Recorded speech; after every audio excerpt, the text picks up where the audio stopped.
How is it that some people have such strong connections with each other? What is their secret? I am Laura Cragen, and I am a coach, self-discovery master, and connection expert for faith-based women. And by the end of this video, you will understand the key that unlocks the very best in our relationships around us. So let me tell you that secret. This is one of the greatest gems I've ever discovered in all my searching through self-help and all these things. It is this. The quality of our relationships is a direct result of your ability to know and love yourself. Boom. That is powerful wisdom right there. But let's dissect it a little bit. There are 3 pieces to that wonderful statement I love so much. Quality of our relationships, direct result, and knowing and loving yourself.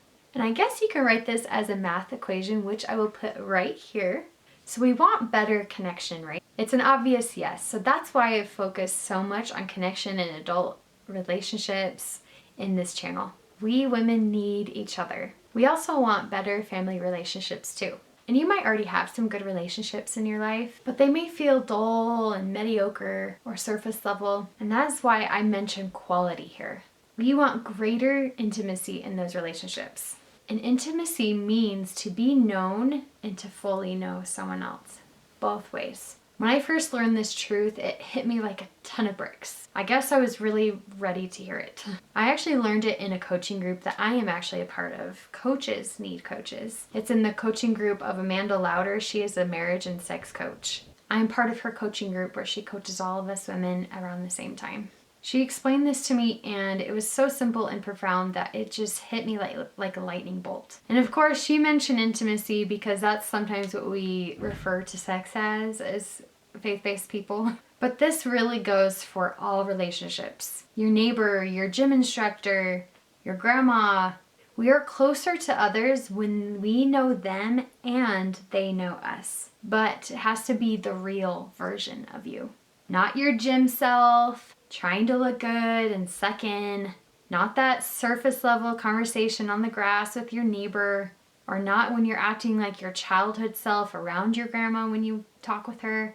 Of course, we don't need to show all parts of ourselves wherever we go. That is not what this is about. But if we can take a risk on certain relationships that have that trust factor and share more of yourself, then hopefully they will too. And you will have greater intimacy and bond so much better together. Okay, now the middle part of that equation I just explained here is talking about a direct result.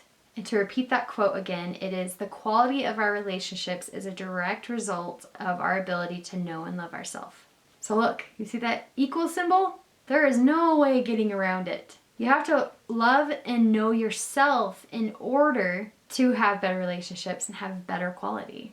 And we will talk about that yourself piece in this next section. But when I thought about this direct result, it was so empowering to me because it means we have something to control here. We get to use our agency and do something about these relationships and improve it even within our own self if we so desire. There is freedom when we get to choose. Lastly, knowing and loving ourselves. As I have mentioned in my past video, having a strong sense of self means that you've taken that effort and time to truly understand you and taking time to truly nourish yourself and take care of you. You know what makes you tick. You don't self-sacrifice or people please. You do things out of love, not resentment or fear.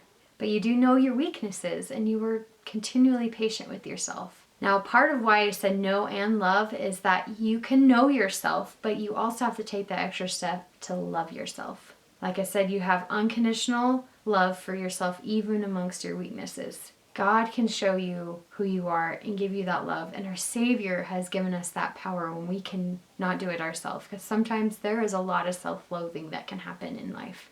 I love that Taylor Swift song, Anti-Hero, where she talks about self-loathing. It is a really popular song for that reason because we all understand that humanity part of it.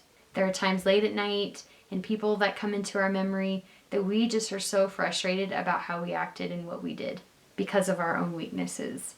And we feel like we're a problem. But we have to take that time and effort and faith and trust in God to help give us that power to forgive ourselves, to love ourselves. So it all comes full circle. We feel love from our God and our Savior. then we feel the love for ourselves. Then we can feel the love for others in our relationships. I have an aunt in my life that is in Arizona, and she is so good at knowing herself and also giving that love to others around her. And she's always been a great example for me. She has many older kids and is an amazing grandma and tries so hard to be a part of their lives, but is also very good about knowing herself. She wasn't always that way, and she's explained to me and has opened up to me and has had that intimacy with me to share, and thus I also shared with her.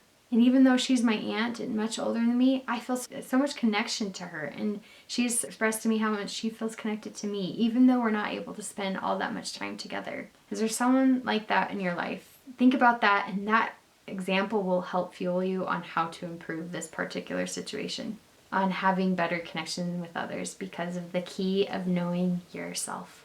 So you may feel overwhelmed on knowing on where to even start with connecting with yourself, even after I've explained all these things. Or you may be stuck in some pretty deep habits, and you want to have the energy and time to connect with others, but you are really feeling held back by your current mindset, and you worry too much about what others think. But as a fellow woman in this faith that truly understands that inner turmoil, and as a certified life coach, I can safely say there is hope. There is a way to break free from this overwhelm. And with my free self-discovery call, I can help. With our master healer, mental health principles, and mindset work, there is a way. So together we create a clear vision of that happiness, of what you really want, of that solid sense of who you are. We discover what's holding you back, and we put into action a plan on how to better connect with yourself and with others. And that might be ways to be less people-pleasing and setting those boundaries and actually taking that time to fully take care of you. It is a free 60-minute Zoom session with me, and you experience powerful and transformative coaching, and you can finally find a way on how to connect with yourself and stop being overwhelmed and to start living your purpose. So you can book a time with me so we can have that call down below, or you can go to lauracragen.com. So if you liked this video, please go check out my previous video, How to Have a Strong Sense of Self. In that video, I explained about what that means and really how to get there. Thanks for watching today, my friends, and I hope to see you next time. Bye!